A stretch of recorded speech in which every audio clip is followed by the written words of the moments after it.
My name is Kyle Gatlin, and I admit I have never watched an Office episode. I know, it's sad, isn't it? I know you're upset about that. What? How can you not watch any of The Office? Never watched it. But the question I want to open up with is, who do you listen to? Who do you listen to? Do you listen to a friend or do you listen to an expert?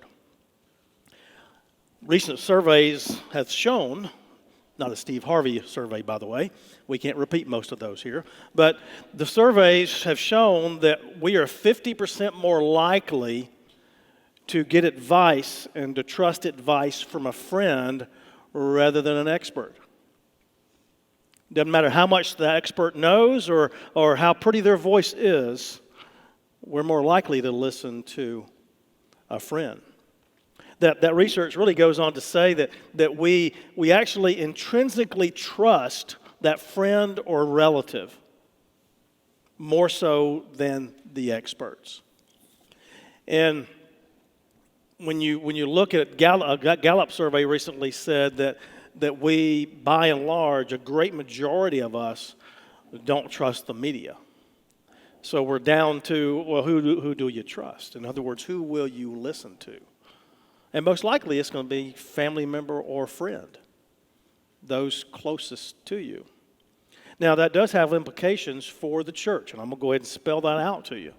Because in the church world, if you are in the world that's normally looking at the church, they view the staff people at the church as the experts on religion, which means there's a good chance they don't trust us as leaders, which means, by and large, they would trust you more so than they trust me. So what difference does that make? It's a huge difference in our world today. It's a huge difference. When we are told to go and make disciples of all men, that means we all are doing that. And really the best way for the church to make disciples is for each person to make a disciple who makes a disciple. Each person in our church. But it goes back to, who are you going to listen to, though? Who are you going to listen to? And in our journey today, I want to sort of give you an overview of what we're going to spend a few moments on.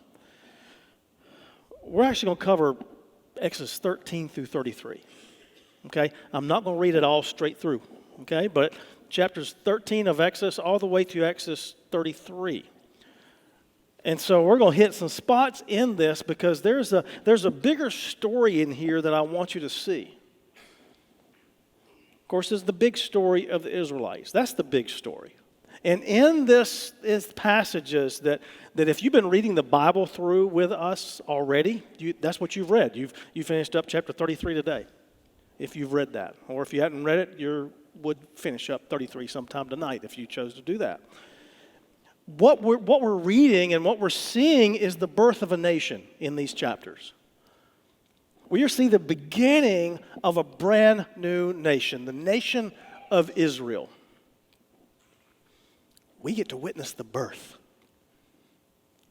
Now, this is something that I've seen on TV. I've seen videos of it, and I've read about it. In April of this year, my hope is to actually witness it. But when horses are birthed, they immediately get up and start walking.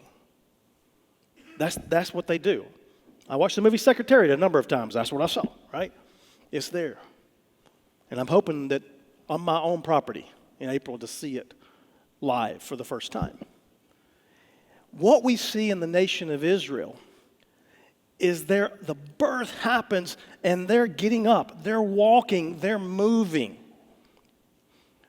And we get to see it. We get to read about it. And we get to see and learn from their struggles. And hopefully we will learn from it as well. So the birth of this nation started, if you can remember the Ten Commandments movie or anything else you've ever watched, you had 10 plagues. These 10 plagues affected the Egyptians and not so much the Israelites. And they left Egypt because of these 10 plagues. And a normal person, just looking at those 10 plagues, would know the only way they would happen would be an act of God. For 10 of them to happen like that. So they get moving out of Egypt. They're walking. They're heading out. They are starting to wander. They're going to do it for 40 years. They're going to wander for 40 years. But this is just the beginning of it.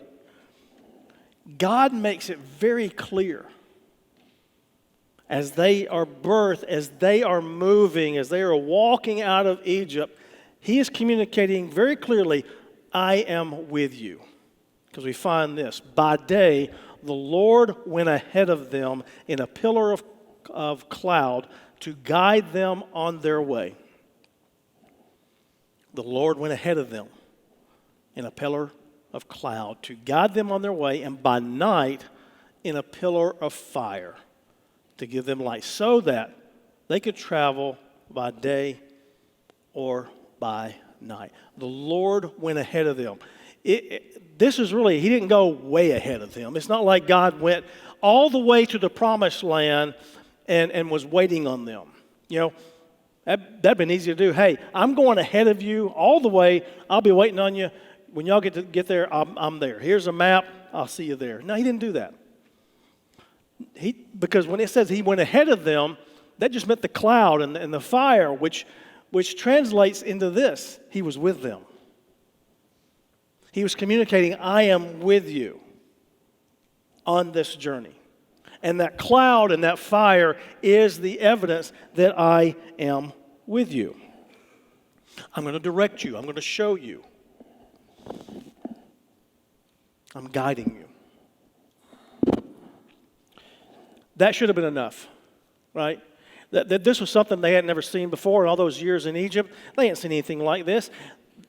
This is not even counting the 10 plagues they just went through. This cloud, all during daylight hours, fire during the nighttime hours, never goes away. That should have been enough for them to understand that God was with them. But no. Here we go. In Exodus 14, as Pharaoh approached, the Israelites looked up, and there were the Egyptians marching after them. They were terrified and cried out to the Lord. And it's an instinct for us to say, come on, seriously? Seriously. You're scared about these guys, and after what God has done, the 10 plagues, the cloud and the fire. Well, we got to give them some slack. Okay, first of all, they've been oppressed. They've been in slavery. They have not had a voice, right? They were confined. Not much to draw on. Not many experiences to draw on. And then they see these 600 chariots, which most likely has 600 minimum. There was others that we were told that probably, I'm guessing, 1,000 plus. 1,000 plus chariots coming at them, which is only 2,000 men, truthfully. And there's 600,000 Israelite men, and they're scared. You'd be going, wait a second, that they should easily be able to knock these people. No, they didn't have any experience fighting. May not have any fighting tools. I don't know. That's 600,000 men plus the women plus the children. So we're looking at 2 to 3 million people, and they were scared of a couple thousand. All right, but we got to give them some slack. And God did. Part of the Red Sea, the Israelites walked across on dry land, and then the waters came across and buried and killed all the Egyptians. And the Israelites saw the mighty hand of the Lord displayed against the Egyptians. The people feared the Lord and put their trust in Him. They put their trust in Him. So as we look at the story of the Israelites, that's the end of the story. There's no more doubt, right? They've just seen God's mighty hand. They've seen His power. And into the story, we're going to quit doubting. We're going to quit questioning. The Egyptians are in the rearview mirror. We have visible evidence, but all the chariots and all the men killed and floating around in the sea. Then we have this big barrier called the Red Sea between us and the place where we left. So we have this visible disconnect. So everything's good now. Everything's great. There's no threat at all. We've got it made. And they lived happily ever after. You would think. You would think. What does it take for you to put your trust in God?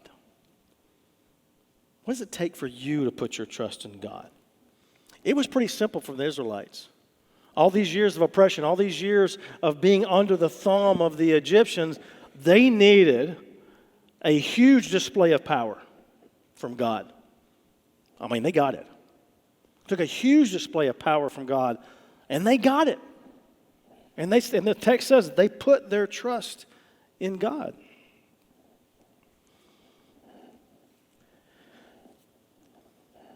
Are you still waiting to put your trust in God? Have you had one of these moments where you saw that God was very real, that there's power in the name of Jesus? Have you been there yet? Have you put your trust in God? Have you said, yes, God, I'll give you my heart, soul, and mind and strength, everything that I have. I truly trust you. Or have you done that, but you've backpedaled a little bit? You slowed down a little bit. If that's the case, you get it honestly. It's an inherited trait. It's a learned trait because we learned it from the best. We learned it from the Israelites. Here's the deal. God chose to speak to the Israelites in many times and in many ways. However, they either forgot what God had done for them or ignored him, or both. God spoke in many ways, in many different ways and times to the Israelites, but they either chose to forget that or ignore him, or both. What has it taken in your life for you to lose trust in God? What has gone on in your life for you to lose trust in God? You know how long it took the Israelites to lose their trust in God? 3 days. 3 days. They had just said, I put my trust in you. 3 days later, Moses led Israel from the Red Sea, and they went into the desert of Shur. For 3 days, they traveled in the desert without finding water. So the people grumbled against Moses, saying, what are we to drink? What are we to drink? 3 days. As a nation, 430 years before they were free. 430 years a slave, and they were finally free. And now, in just 3 days, whining. But God comes through again. They get plenty of water. Then we move ahead 3 or 4 weeks. So Exodus 16. In the desert, the whole community grumbled against Moses and Aaron. Why did they grumble against Moses and Aaron? No food. They had no food. And now, I'm just speculating here that they had carried enough food for a month. Once they had left Egypt, after they had in a hurry, right after that 10th plague, they had already been told to pack up before the 10th plague, but Moses said, pack up, get ready, because we're going on a journey. But maybe they must have had enough food for about a month, because that's when they're complaining, about 3 to 4 weeks into this wandering journey. So what does God do? He sends them quail, and he sends them manna. So God gave them water, gave them food. I'm sure they figured out how to make gravy for the quail at some point. I'm sure they figured that out. He's come through every time. He has come through every time. In fact, if you read the story, manna shows up. This white coriander stuff shows up on the ground every day, except for the Sabbath. So they have food every day. They have a cloud during the day. They have a fire at night. You know, that's really a lot of evidence. And in my opinion, that's sort of overkill to prove that God is speaking and that God is guiding and God is directing. But they get thirsty again. And they whine and complain again. And Moses takes his stick, hits a boulder, and thus was born the first rock star. So, water came out. That's what happened. So, water came out of the boulder. All right? And so Moses called that place Massah and Meribah, because the Israelites quarreled and because they tested the Lord, saying, is the Lord among us or not? Is the Lord among us or not? Isn't that amazing to you that they asked this question? Is the Lord among us or not? That just baffles me that they could even ask this question. 10 plagues, Egypt was inundated with them. The only thing the Israelites had to fool with for those 10 plagues, maybe they smelled the frogs dying, I don't know. Maybe there were some other smells that wafted over into their land. And if they didn't follow the directions on the 10th plague, somebody might have died. They had a huge body of water that was split in half where they walked through. Then it miraculously covered up every one of the chariots from Egypt. They saw the cloud every day. They saw the fire every night. 2 times water was provided. It was all by chance. If just one of these things had happened, I can see them saying, that's just luck. But all these things happen, and they're still saying, is the Lord among us or not? All right, if I'm God, it's time for me to check out and say, I'm done. And if any of us were in that situation and we were, the Jim Carrey character, we say, we're enough, right? That's enough. We're not going to have anything to do with y'all at all. After everything I've done for you, after everything I've shown you, and you still wonder if I'm there? But that's not what God does. If you grew up in church, and some of you have, but let me tell you sort of the narrative that the church community sort of buys into, that is out there, and that narrative is when you read the Old Testament, you're seeing the God of judgment. That's the God of punishment, of judgment. That's more like the angry God. You get in the New Testament, that's the loving, grace-filled God. And if you've bought into that narrative, I'm going to tell you, keep reading. I'm going to tell you, keep reading. That's not the narrative from Genesis to Revelation. You know what is the narrative? The narrative is that we see the God of grace and mercy and the God of chance after chance after chance in the birth of this nation. We see it here. Listen to this. Exodus 19, the Lord said to Moses, I'm going to come to you in a dense cloud so that the people will hear me speaking with you and will always put their trust in you.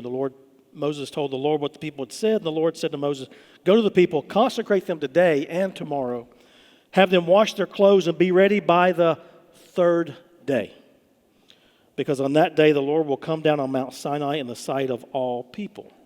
Then in verse 16, on the morning of the 3rd day, there was thunder and lightning with a thick cloud over the mountain and a very loud trumpet blast. Everyone in the camp trembled.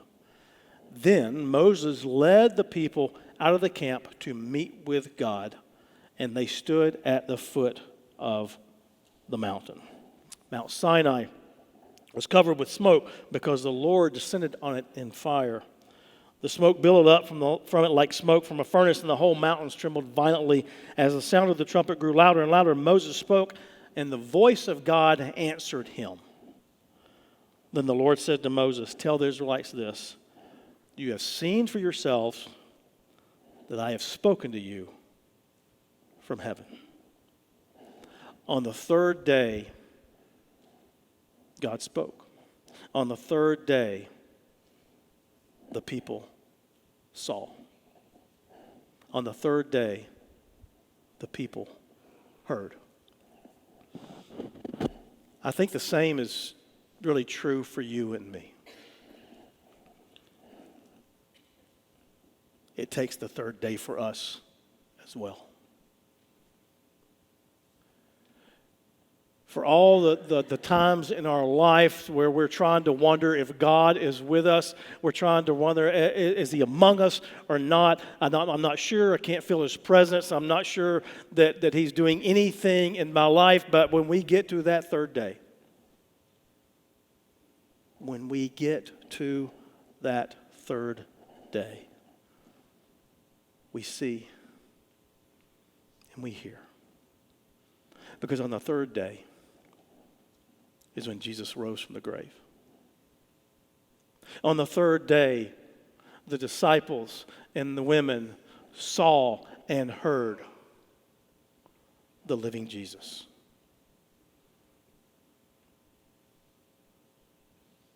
The third day. For the Israelites, this is a call for them to believe beyond a shadow of a doubt that the Lord, their God, is one. Hear, O Israel, the Lord our God is one. Here's the pattern that we fall into just as much as the Israelites fall into, and that is this. God directs, we desert. God directs, and we desert. God may direct us one way, but as soon as that way gets a little uncomfortable, we desert. When God directs us, and as soon as we experience pain, we desert. God directs us, and as soon as there is danger, we desert. God directs, and as soon as it gets difficult, as soon as there's disillusionment, we direct. We desert. But we have seen and heard from God on the third day. The Israelites should be overwhelmed. We should be overwhelmed and marveled at the living Christ, the one who was resurrected. The Israelites should be overwhelmed with the God who showed Himself to them, the God who spoke to them personally. This is when the deserting should stop. Fat chance. Exodus 32:1, when the people saw that Moses was so long in coming down from the mountain, they gathered around Aaron and said, "Come, make us gods who will go before us." You see what had happened, and after God had shown Himself and spoke to the people, He called Moses up to Mount Sinai for 40 days. And in these 40 days, if you keep reading, what happens is God gives basically instructions for living. Right, I've shown the people who I am. I've given them proof over and over again. Now I want to tell them how to live and how to live a long life, how to live a prosperous life, how to honor me. And so He's spending time with Moses so Moses can write it down and share with the people. But it's 40 days. It's 40 days. The Israelites were the first people on record officially diagnosed with ADD. Okay? Now, I know you're thinking attention deficit disorder. I use another way to call them, always doing dumb. That's what I think the Israelites are doing, always doing dumb. Yeah, they had a short attention span too, because here's what happened, right? So 40 days. They got bored. They got bored of waiting on God. And it sort of doesn't make sense, but you sort of see a pattern with God. Okay, waited 430 years to bring them out. And then however long it took those plagues to take place, a couple weeks, I think. And then He took them 3 days to get water, another month to get food. And so everything seems to be happening, sort of expanding the time that He is showing Himself to them. But He gets to 40 days, and it was like, where's God now? Where's God now? You know what happens when we get bored? we do something stupid. That's what happened. This past week in Volusia County, Florida, an 18-year-old man, his name is Ebler Sylvain, 18-year-old, stole a truck and led the Volusia Sheriff's Office deputies on a chase where they got to speeds of 100 miles an hour. All right? When they finally caught him, he was arrested for grand theft of a motor vehicle because he stole the truck, grand theft of a firearm because there was a pistol, there was a handgun in the truck that he stole, resisting arrest without violence, and reckless driving. And apparently, because when he was on this 100-mile chase with the police, he forgot to signal when he changed lanes, so they got him for improper lane violation, too. So, after he was arrested, he told the deputies, "I was bored." That was his explanation. I was bored. The verdict on him will not be out for obviously a number of months of what it's going to cost him, but I'm assuming he's going to spend some time behind bars. For the Israelites, you know what this boredom cost them when they wanted to make these gods? When they didn't want to wait on God any longer? 300,000 people, 3,000 people lost their lives. Because, you know, when you do dumb, there's going to be consequences. But the God that they wanted, I want you to picture this. The God that they wanted was not the God of Abraham, was not the God of Isaac, was not the God of Jacob, was not the God of Moses. The God that they wanted was their God. And when their God did not do things in their time, they turned to something different. Let me tell you a little bit of truth. Well, technically it's a lot of truth in this, okay? When we believe that God should be on our time, that's our problem, not God's. When we think that God should be on our time, that's a problem with us. It's not a problem with God.